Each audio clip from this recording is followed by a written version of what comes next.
ये 7 चीज़ें आपका ये जीवन और आने वाला जीवन बर्बाद कर सकती हैं और ये पूरी तरीके से बर्बाद करने की क्षमता रखती है। अगर आप आध्यात्मिक मार्ग पर हैं, तो भूल करके भी ये भूल मत करना, क्योंकि जो आध्यात्मिक मार्ग पर नहीं है, वो एक तो आध्यात्म में विश्वास नहीं करेगा और वो ऑलरेडी बहुत गलत काम कर रहा होगा और सोचता होगा कि ज़िंदगी एक बार मिली है, खुल कर के जी लो। क्योंकि उन्होंने ये एक्सपीरियंस नहीं करा है कि शरीर के मरने से उनकी मृत्यु होती नहीं है और शरीर में रहते हुए इस शरीर को नुकसान पहुँचाना, ऐसी आदतों में शरीर को डालना आपको बहुत कष्ट पहुँचाता है। शरीर छूटने के बाद दूसरा शरीर मिलता है, उसमें भी। इस वीडियो को आपको इसलिए बहुत अच्छे से सुनना चाहिए, जिससे आपका ये जीवन भी खराब ना हो और ये जीवन आखिरी जीवन हो। इस संसार के जाल में हम वापस ना फँसें और यहाँ पर जो हमारी रिस्पॉन्सिबिलिटीज़ हैं, वो हम बहुत अच्छे से निभाएँ। पैसा कमाना है, अपने बच्चे जो रिस्पॉन्सिबिलिटी हमें मिली है, बहुत अच्छे से हम निभाएँगे और आप फँस नहीं सकते हैं किसी भी नेगेटिव सर्कल से, नहीं तो नेगेटिव सर्कल में आप आ सकते हैं। अगर आप आध्यात्मिक मार्ग पर हैं, तो ये 7 चीज़ें आपका ध्यान भटका सकती हैं।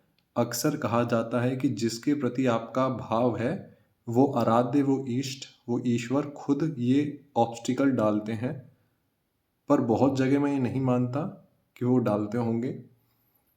ये आपको टेस्ट करा जाता है, आपको एग्ज़ाम करा जाता है कि ये एक्चुअल में चाहता क्या है? ये जीव इसी भोग वासना दलदल में पड़ा रहना चाहता है या इससे निकलना चाहता है?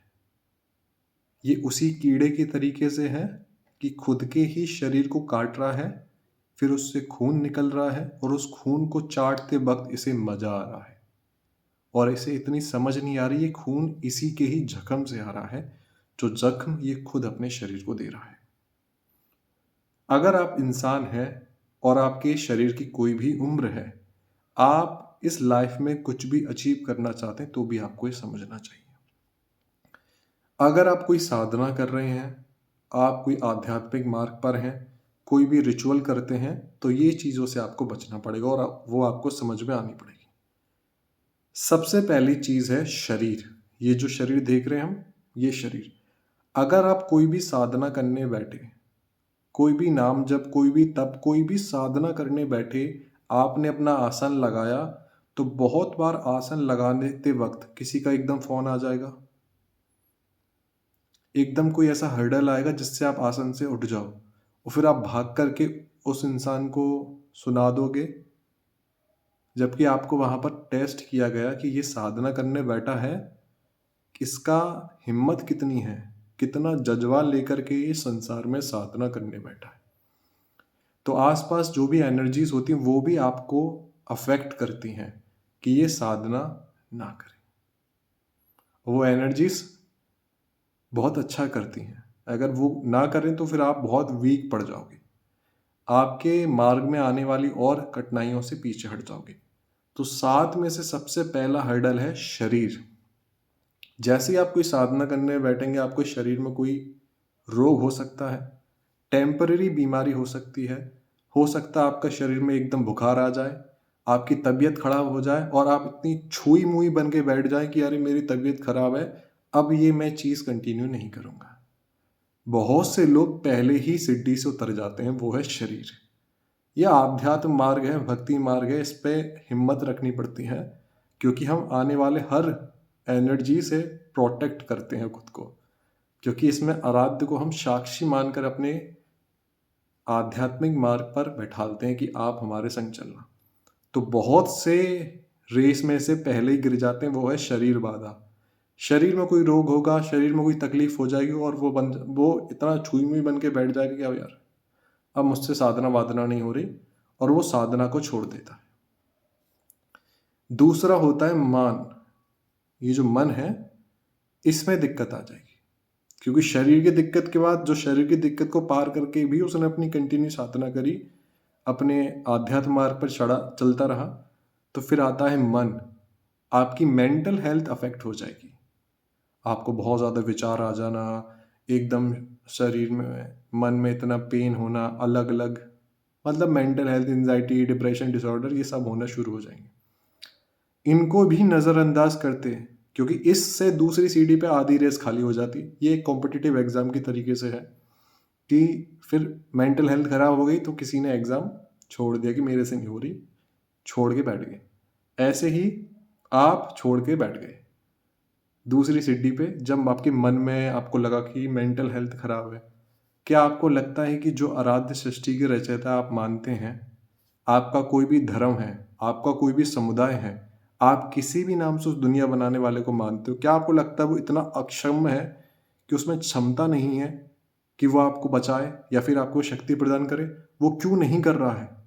क्योंकि वो आपको दिखाना चाहता है कि तुम कितने शक्तिशाली हो, तुम मेरे अंश हो, मैं बहुत शक्तिशाली हूँ, इसलिए तुम्हें ये फेस करना पड़ेगा। तुम एक्चुअली उसकी गोदी में ही बैठे हो, पर तुम घबराते हो। तो दूसरी सिड्डी जो मन है, उससे ही पीछे हट जाते हैं आधे लोग कि अब मन की व्याधि हो गई, मन में विचलन हो गई, बहुत विचार हो गए, साधना छोड़ो, नाम जप छोड़ो। हो गया, छोड़ दिया। बहुत कठिन मार्ग है, पर आराध्य के होकर के हो जाता है। अब जिसने शरीर की चिंता नहीं करी, मन की चिंता नहीं करी, आराध्य में ध्यान लगा रहा, वो तीसरी चिट्ठी पर पहुंच गया। जैसी सीढ़ी तीसरी पे पहुंचा, वहां एक बहुत बड़ा हर्डल है, वो है गुरु। जैसे ही आपका नाम जब बहुत बढ़ेगा, आपकी साधना बहुत बढ़ेगी, आपकी डिवाइन पावर बढ़ना शुरू होगी, आप ऊपर उठना शुरू हो रहे हैं, आपकी एनर्जी बहुत प्योर और वाइब्रेंट हो रही है, ऊर्जा का स्तर बढ़ रहा है, उस समय आपके गुरु पर अश्रद्धा करना बहुत जरूरी हो गया। अब सब तरीके से ये माया आपके गुरु पर अश्रद्धा कराएगी। या तो किसी भी शरीर के रूप में कोई आपसे कहेगा ये साधना गलत है, गुरु गलत है तेरा। तीन तरीके से आपका संदेह होगा तीसरी सीढ़ी पर, संदेह। या तो सपने में आके आप खुद ही मेडिटेशन में सोचोगे कि डर आ जाएगा कि अरे मैं गलत साधना कर रहा हूं, मेरे गुरु के प्रति दोष दर्शन हो जाएगा। संदेह तीसरी सीढ़ी है, डाउट पैदा करना, क्योंकि जब तक आप गुरु के घेरे में हैं, तब तक आप ईस्ट के घेरे में हैं, तब तक आपका कोई बाल बाका नहीं कर सकता। तो ये माया करती है कि इसका विश्वास डगमगाया जाए। या तो सपने में आके आपसे कहेगी वो गुरु नहीं है, वो कोई और है, तू नाम जप मत कर। या तो आपके मन में ऐसा आएगा वो भूत है, वो पिशाच है जिसकी तू पूजा कर रहा है। वो किसी ना किसी तरीके से माया आपके कानों में ये शब्द पहुंचाएगी जिससे आपकी गुरु पे अश्रद्धा हो जाए। जो तीसरी सीढ़ी पार कर लेता है, वो जिंदगी में सारी सीढ़ी पार कर लेगा। कुछ भी हो जाए, मेरे गुरु पर अश्रद्धा नहीं हो सकती। स्वयं हरि ही आके क्यों ना कहें, श्री हरि आके क्यों ना कहें, स्वामी क्यों ना कहें कि वो गुरु नहीं थे तेरे, हमें अपने गुरु पर श्रद्धा नहीं करनी कि अश्रद्धा हो जाए, क्योंकि गुरु हमारे अंदर है, बाहर तो है नहीं। उसके बाद आती है चौथी सीढ़ी। चौथी सीढ़ी भी बहुत ज्यादा वो है भोग दृष्टि होना। भोग दृष्टि का मतलब है कि हमें पता है कि वासना गलत है, सेक्सुअल चीजें करना गलत है, पर उसमें कहीं ना कहीं हमें प्लेजर मिलेगा, हमें खुशी मिलेगी, ऐसी हमारी थिंकिंग है, यानी ऐसी भोगने की दृष्टि है। इसलिए पता होते ही गलत है, तब भी वो चीज हम कर रहे हैं कंटिन्यू, क्योंकि आधे लोग इसी में चले जाएंगे। तो भोग दृष्टि में कौन सी चीज काम करती हैं? जो बियॉन्ड है, जैसे कि लालच। वो आपको सिद्धियों का लालच दे देंगे कि ये इंसान सिद्धियां लेकर के बैठ जाए, हरि तक ना पहुंचे, कृष्ण तक ना पहुंचे, स्वामी तक ना पहुंचे, यहीं रुक जाए। पैसे दे देंगे, बहुत ज्यादा चीजें दे देंगे, पैसे, खाना, संपत्ति, जो सब यहां पर नष्ट हो जाए, ऐसी चीजें आपके जीवन में बहुत सारी दे देंगे। और या तो आपके अंदर बहुत वासना, क्रोध, लालच, जितनी भी आपके अंदर कमियां हैं, वो उनको और बढ़ा देंगे साधना में, जिससे ये इनमें ही उलझ के रह जाए। तो ये चौथी सीढ़ी है, भोग दृष्टि होना। पर जो साधक होता है, जिसका लक्ष्य दृढ़ होता है, तो वो बार बार गिरने के बाद भी ठान लेता है कि नहीं, अब मेरी भोग दृष्टि नहीं है, अब मैं स्वामिनी आराध्य का हो गया हूं। सुन रहे हो ना, स्वामिनी आराध्य का हो गया हूं, मेरा अस्तित्व नहीं, मेरी पहचान ही मेरे आराध्य है। तो वो अपने शरीर पर ऐसे क्रोध नहीं करता, क्योंकि भोग दृष्टि होने के बाद इंसान के अंदर ऐसा आता है मैं बार बार गिर रहा हूं, वो और ज्यादा चिंतित हो जाता है। ये साधक की पहचान नहीं है। साधक हो जाता है और ज्यादा अलर्ट कि ठीक है, इस स्ट्रगल को बार बार गिर रहे हैं, आराध्य तेरे होके इसको भी पार कर लेंगे। पार करे ना करे हम तेरे हो गए। 5वां आता है आलस, कंसिस्ट ना रहना। अगर आप अपने किसी भी सेवा कार्य में कंसिस्ट नहीं हैं, रोज नहीं कर पा रहे, तो उससे वो पद्धति हट जाएगी। आप कोई भी सांसारिक चीज के अपने टारगेट को पूरा करने के लिए कंसिस्ट नहीं है, तो वो चीज आपको नहीं मिल सकती। इसलिए कंसिस्टेंसी बहुत जरूरी है। वो है आलस आपको करने नहीं देगा। तो ये आलस कहीं ऐसा बैठा नहीं कि आलस नहीं करने दे रहा, ऐसा नहीं होता। ये हमारी ही प्रमाद स्थिति है कि हमें पता है हम कर सकते हैं पर हम नहीं कर रहे। जैसे भोग दृष्टि में आती, हमें पता है गलत है पर हम जानबूझ के करने दे रहे, हमने छूट दे दी है। वरना कोई हमसे कुछ भी नहीं करा सकता। अगर हमसे कोई कुछ भी करा सकता तो ये माया ये सब चीज इतने प्रपंच क्यों करे?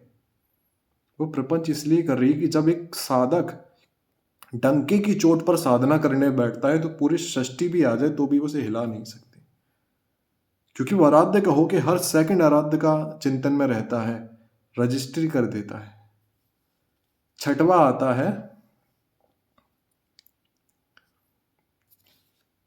ये बहुत ही ज्यादा हर किसी के अंदर है, इसे हर कोई छुपाना चाहता है, वो है अहम। अपनी प्रशंसा करना, गुरु की नहीं करना, अपनी इष्ट की नहीं करना, अपनी प्रशंसा करना, अपनी बड़ाई करना, अपने चेहरा, अपना शरीर, इसको इतना लगाव रखना कि ये मैं हूं, मैं जैसा दिखता हूं, मेरे अंदर ये है, मेरे अंदर वो है, अपना ही चिंतन लगा रहना। और अहम जैसे जैसे बढ़ेगा, थोड़ा थोड़ा बढ़ेगा, अहंकार बढ़ता चला जाएगा।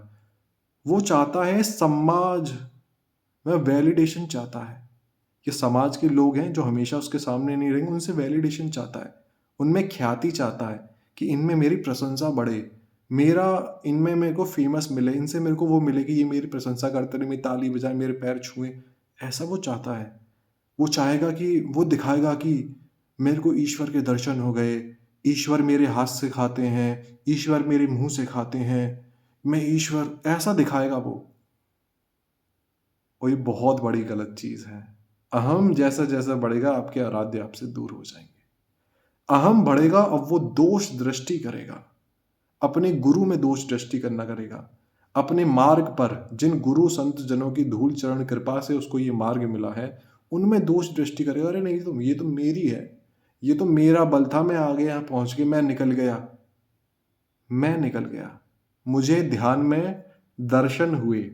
अहम के कारण मेडिटेशन करते वक्त उसे ये विजुअलाइजेशन आया, वो वहीं रुक जाएगा, क्योंकि दर्शन ध्यान में अहंकार ने किए हैं, उसने नहीं करे। उसका तो कोई अस्तित्व ही नहीं है।